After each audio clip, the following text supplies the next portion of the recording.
Israel കപ്പലിനെ ലക്ഷ്യം വെച്ച് ഹൂത്തികൾ Saudi തീരമായ യാംബുവിനടുത്ത് ആക്രമണം നടത്തി. ലൈബീരിയൻ പതാകയുള്ള കപ്പലിനെയാണ് ലക്ഷ്യം വെച്ചത്. യാംബുവിൽ നിന്നും 40 നോട്ടിക്കൽ മൈൽ അകലെയായിരുന്നു ആക്രമണം.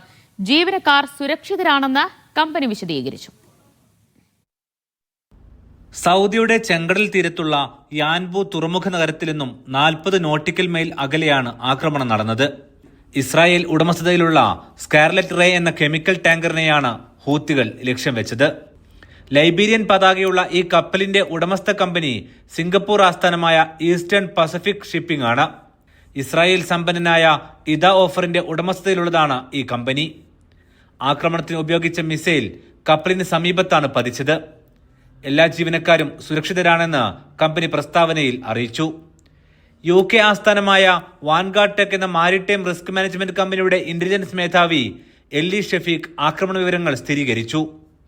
പ്രൊജക്ടൈൽ കപ്പലിൽ തട്ടിയില്ലെങ്കിലും ഈ ആക്രമണം ഹൂത്തികളുടെ ശക്തിപ്രകടനമാണെന്നും അദ്ദേഹം വിശദീകരിച്ചു. ഇത് ഹൂത്തി മന്ത്രിമാർക്കെതിരായ ഇസ്രായേൽ ആക്രമണത്തിനുള്ള പ്രതികാരമാണെന്നാണ് വിലയിരുത്തൽ. 2023 മുതൽ ഗസയിലെ ജനതയ്ക്ക് ഐക്യദാർഢ്യം പ്രഖ്യാപിച്ച് ഇസ്രായേലുമായി ബന്ധമുള്ള കപ്പലുകൾ ഹൂത്തികൾ ചെങ്കടലിൽ ആക്രമിക്കാറുണ്ട്.